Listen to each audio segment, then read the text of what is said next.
주는 그리스도시요 살아계신 하나님의 아들이십니다.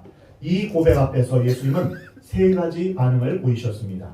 오늘은 19절에 나타난 세 번째 반응을 집중적으로 묵상하겠습니다. 예수님은 내가 천국 열쇠를 내게 주리니 내가 땅에서 무엇이든지 매면 하늘에서도 매일 것이요 내가 땅에서 무엇이든지 풀면 하늘에서도 풀리리라. 이렇게 말씀하셨습니다. 이것은 예수님께서 교회에게 주신 감당하기 어려울 정도로 놀랍고 감격적인 말씀입니다. 예수님께서 천국의 열쇠를 그리스도의 몸인 교회, 즉 하나님의 백성들에게 주시겠다고 하신 것입니다. 이사야서를 보면 내가 또 다윗의 집의 열쇠를 그의 어깨에 두리니 그가 열면 닫을 자가 없겠고 닫으면 열 자가 없으리라. 이런 말씀이 나옵니다. 이 말씀은 메시아이신 예수 그리스도를 의미하는 것입니다. 다윗의 자손 예수 그리스도께서 또한 천국의 열쇠를 갖고 계신 것을 말씀하십니다. 요한계시록에서 빌라델비아 교회의 사자에게 편지하라. 거룩하고 진실하사 다윗의 열쇠를 가지시니 곧 열면 닫을 사람이 없고 닫으면 열 사람이 없는 그가 라고 기록되어 있습니다. 즉 천국의 열쇠는 예수 그리스도께서 가지고 계신 것입니다. 예수님이 천국 열쇠의 주인이시다라는 것은 예수님을 통하지 않고서는 아무도 천국에 들어갈 수 없다는 뜻입니다. 자물쇠에는 꼭 맞는 열쇠가 하나만 있습니다. 꼭 맞는 열쇠가 들어가야만 자물쇠가 열리는 것입니다. 예수님 외에 어떤 비슷한 진리로 천국을 열 수 없습니다. 예수님은 내가 곧 길이요 진리요 생명이니 나로 말미암지 않고는 아버지께로 올 자가 없느니라 라고 말씀하셨습니다. 천국을 열 수 있는 분은 오직 예수 그리스도 한 분뿐이십니다. 그러면 이 열쇠를 예수님이 누구에게 주셨습니까? 내가 천국 열쇠를 내게 줄 것이다. 이 너는 베드로를 의미합니다. 그러나 베드로에게만 열쇠를 주셨다는 것이 아니라 주는 그리스도시요 살아계신 하나님의 아들이십니다. 이렇게 고백하는 하나님의 백성들인 교회에게 주셨다는 의미입니다. 결코 베드로 개인이나 12사도에게만 주는 것이 아니라 오고 오는 세대의 모든 교회에게 위탁하고 맡기신 것입니다. 성령을 받은 모든 하나님의 백성들인 교회, 그리스도의 몸인 교회의 지체들이 이 천국 열쇠를 예수님으로부터 직접 받은 것입니다. 그렇다면 이 천국 열쇠는 무엇을 의미할까요? 이 말씀을 바로 이해하기 위해서 열쇠라는 단어를 좀 더 생각해 봐야 됩니다. 우리말 번역에서는 열쇠라고 단수로 되어 있지만 영어 성경에서는 열쇠들 이렇게 복수로 되어 있습니다. 하나님께서 우리에게 천국을 열 수 있는 몇 가지 열쇠들을 주셨습니다. 첫 번째로 천국의 열쇠는 하나님의 말씀인 율법을 해석하는 직무를 뜻합니다. 열쇠는 히브리인들에게는 쉽고 친숙한 개념이라고 합니다. 하나님의 율법을 가르치는 서기관들의 직무를 의미하기 때문입니다. 마태복음 13장의 비유를 보면 예수께서 이르시되 그러므로 천국의 제자된 서기관마다 마치 새 것과 옛 것을 그 곳간에서 내오는 집주인과 같다라고 말씀하십니다. 옛 것과 새 것을 곳간에서 내온다라는 것은 구약과 신약이라는 말씀의 창고에서 진리를 캐내어 오는 것을 말합니다. 이것이 천국의 제자된 서기관의 직무요 천국의 열쇠를 가진 자의 특권입니다. 그러므로 예수님이 내가 너에게 천국 열쇠를 주겠다. 이 첫 번째 뜻은 그리스도의 몸된 교회가 하나님의 말씀을 해석하고 선포하는 그러한 직무를 가졌다는 것입니다. 교회가 천국 열쇠를 가졌다는 것은 말씀을 듣고 말씀을 연구하며 말씀을 해석하고 가르치고 선포할 수 있는 특권이 교회에 있다는 것입니다. 말씀이 우리에게 생명이 되는 것입니다. 말씀이 우리에게 능력이 되는 것입니다. 말씀이 우리에게 구원을 주시는 것입니다. 말씀을 선포하고 말씀을 가르치는 것, 그것이 천국을 여는 것입니다. 말씀이 진리를 알게 하고 그 말씀을 통해서 구원자 되신 예수님을 만날 수 있고 우리가 구원받을 수 있습니다. 믿음은 들음에서 나며 들음은 그리스도의 말씀으로 말미암는다 라고 로마서 10장에 말씀하고 있습니다. 하나님의 말씀을 우리가 듣고 믿음이 생기고 그 믿음으로 말미암아 우리가 구원에 이르게 되는 것입니다. 하나님의 말씀에 대한 봉사, 이것처럼 위대한 일은 없습니다. 하나님의 말씀을 배우고 가르치는 즐거움보다 더 큰 즐거움은 이 세상에 없습니다. 하나님의 말씀을 배우고 깨닫는 것은 마치 땅에 감추인 보화를 캐내는 것과 같습니다. 여러분 한번 상상해 보십시오. 밭에 이제 보물이 있는데 말할 수 없는 다이아몬드보다 더 귀한 보물들이 곳곳에 숨겨져 있습니다. 그렇다면 그것을 캐내어서 그것을 발견할 때 얼마나 기뻐하고 얼마나 감격스럽겠습니까? 말씀을 우리가 묵상하고 말씀을 깨달을 때마다 천국의 진리를 우리가 배우고 깨달을 때마다 이러한 감격이 있는 것입니다. 이 세상 그 어느 곳에서도 찾을 수 없는 귀한 보배이기 때문입니다. 그래서 천국 말씀을 위탁받은 것, 이것이 바로 천국의 열쇠입니다. 두 번째로 천국의 열쇠는 용서와 기도입니다. 너희가 누구의 죄든지 사하면 사해질 것이요 누구의 죄든지 그대로 두면 그대로 있으리라. 이 말씀은 받아들이기가 쉽지 않습니다. 과연 우리가 죄를 용서하면, 다른 사람의 죄를 용서하면 다 용서가 될까? 참으로 엄청난 말입니다. 왜냐하면 죄 용서는 하나님의 권한이기 때문입니다. 그러나 이 말씀은 교회에게 주신 독특한 특권입니다.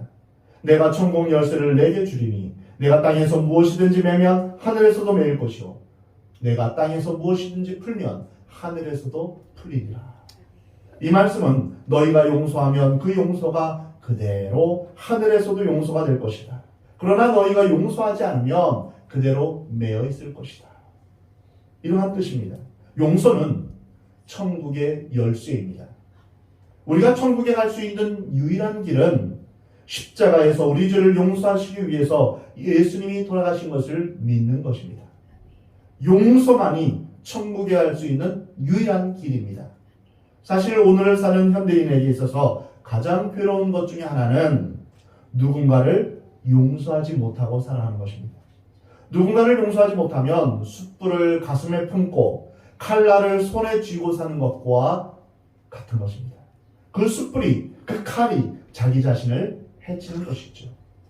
복수를 할 수 있다면 복수했겠지만 복수할 능력도 힘도 없기 때문에 그것이 한으로 변해서 끊임없는 분노와 미움으로 살아가는 것입니다.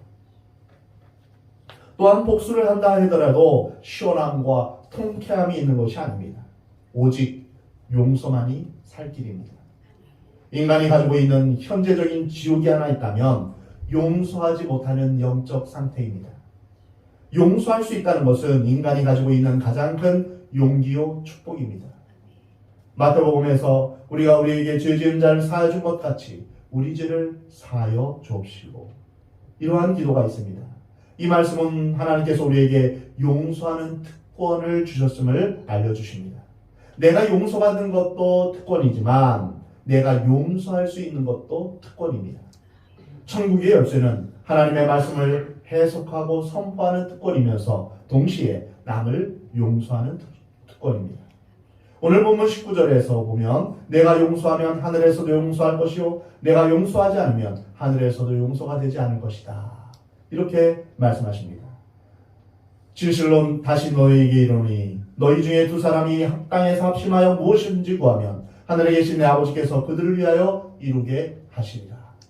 두세 사람이 내 이름으로 모인 곳에 나도 그들 중에 있느니라.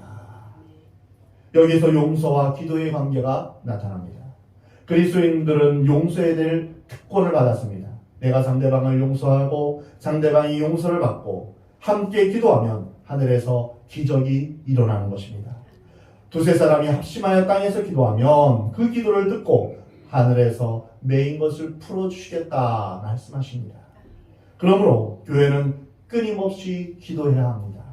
성도들이 합심하여 기도해야 합니다. 우리 교회 공동체는 기도하는 공동체가 되어야 하는 것입니다. 기도할 때 하나님의 놀라운 은혜가 임하게 되는 것입니다. 기도할 때 용서의 영이 임하며 하나님의 영이 임하고 사랑의 영이 임하게 되는 것입니다. 용서할 때 교회의 놀라운 축복이 임하는 것입니다. 또한 우리는 우리 가족과 공동체를 위해서 중보 기도를 할 책임이 있습니다. 가족의 죄, 조상의 죄를 내 죄로 알고 느헤미야가 자신의 조상들의 죄를 위해서 용서를 구하는 기도를 드렸듯이 다른 사람의 죄를 지고 대신 용서를 구하는 그러한 기도를 드리는 것입니다. 예수님께서 우리 죄를 담당하시고 십자가를 지셨듯이 우리가 우리 가족의 죄를, 우리 조상의 죄를, 또한 우리 민족의 죄를 대신 지고 중보기도하며 이 땅을 위해서 중보기도하는 사명이 우리에게 있는 것입니다. 오늘날 주위를 돌아보면 많은 사람들이 한과 분노와 미움을 품고 살아갑니다. 사랑하는 성도 여러분, 우리는 예수 그리스도의 이름으로 용서해야 합니다. 형제의 죄와 허물을 마음에 쌓아두어서는 안 됩니다.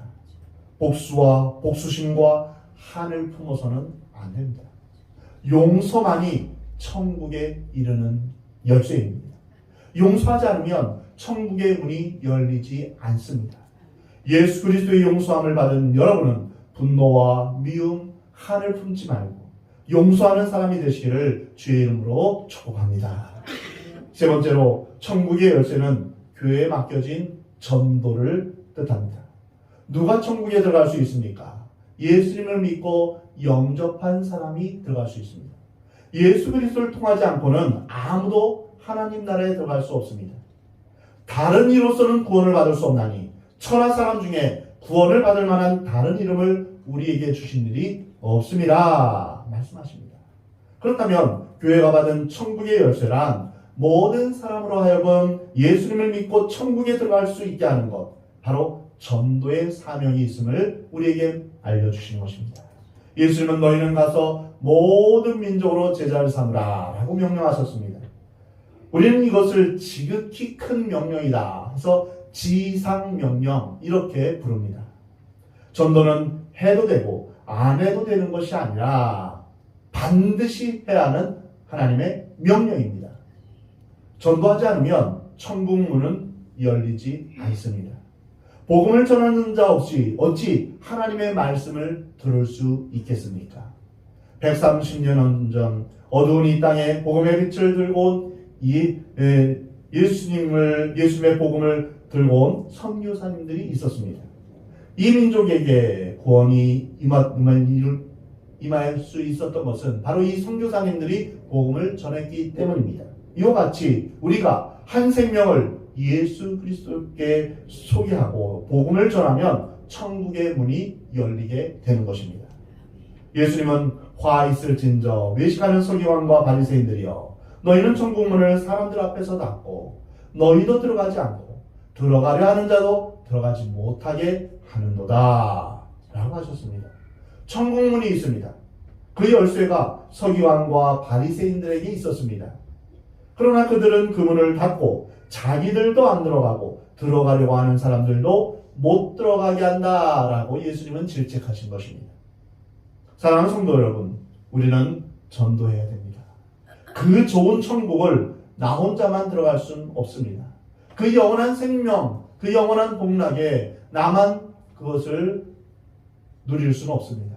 우리의 사랑하는 자녀, 우리의 사랑하는 가족들, 우리의 사랑하는 친구들도 주님의 복음을 듣고 하나님 나라에서 영원한 천국을 누리며 살아가는 것, 살게 하는 것, 이것이 바로 진정한 사랑입니다.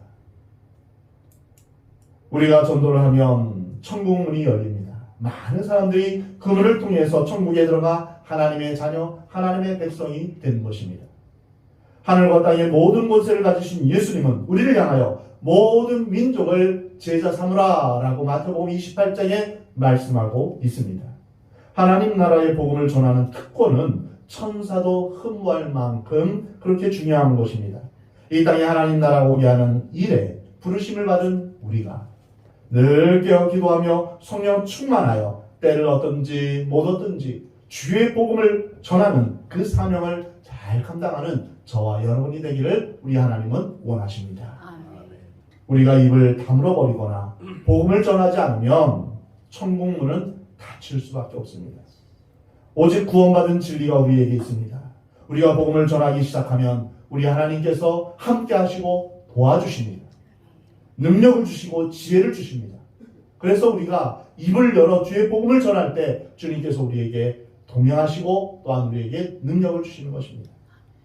주님이 열면 아무도 닫지 못합니다. 그리고 주님이 닫으면 또 열 자가 아무도 없습니다. 사랑하는 성도 여러분, 여러분 혹시 지금도 무엇인가 매여 있지는 않은가요? 죄된 습관에 매여 있지는 않은가? 아니면 죄의 유혹 가운데 매여 있지는 않은가요? 아니면 용서하지 못하고 미워하는 것에 매여 있지는 않은가요? 두려움과 원망 가운데 있지는 않은가요? 다 풀어야 합니다. 용서해야 됩니다. 그리고 우리는 하나님의 말씀을 전해야 합니다. 말씀을 가르쳐야 합니다. 이것이 우리 자신이 천국에 들어가는 것이요 또한 다른 사람을 천국으로 인도하는 길입니다. 예수님의 교회는 바로 이것을 위해서 존재하는 것입니다. 사랑하는 성도 여러분, 우리 교회가 살아있는 교회, 다른 사람들을 천국 문으로 인도하는 교회가 되기를 우리 하나님은 원하십니다. 그러기 위해서는 우리는 성령의 은혜가 절대적으로 필요합니다. 우리가 주는 그리스도시요 살아계신 하나님의 아들이십니다. 이렇게 고백하는 것도 성령에 감동해서 고백하는 것입니다. 그리고 하나님의 진리, 예수 그리스도의 복음을 전할 때 성령의 지혜, 성령의 능력, 성령의 충만함이 절대적으로 필요합니다. 그리고 주의 말씀대로 순종하며 주의 계명을 따라 살기 위해서 성령의 역사하심이 필요한 것입니다. 그러므로 사랑하는 성도 여러분, 날마다 매 순간마다 성령께서 내 마음과 생각을 다스리시고 성령께서 내 마음 가운데 충만하시기를 여러분 매 순간 기도하시기 바랍니다. 이것만이 살 길입니다. 우리의 가정, 우리 교회 공동체가 서로 사랑하며 서로 하나 되며 서로 섬기는 하나님이 기뻐하시는 교회가 되려면 성령의 이끄심이 반드시 필요합니다. 성령이 함께 하시는 공동체가 되어야 하는 것입니다. 우리 교회가 이 세상에서 무엇을 얻을 것인가 이것을 생각하지 않고 많은 것을 나누어주는 복된 교회, 많은 사람이 천국 문을 열고 들어오는 그러한 귀한 사명을 감당하는 성령 충만한 교회가 되기를 우리 주님은 원하십니다. 여러분 한 사람 한 사람이 하나님의 교회가 되어서 주님 앞에서 맡겨진 그 사명을 잘 감당하며 우리에게 주어진 그 천국 열쇠를 온전히 잘 감당하며 또한 많은 사람을 주님 앞에 돌아오게 하는, 용서하는, 그리고 서로 사랑하는 귀한 공동체가 되기를 우리 하나님은 원하십니다.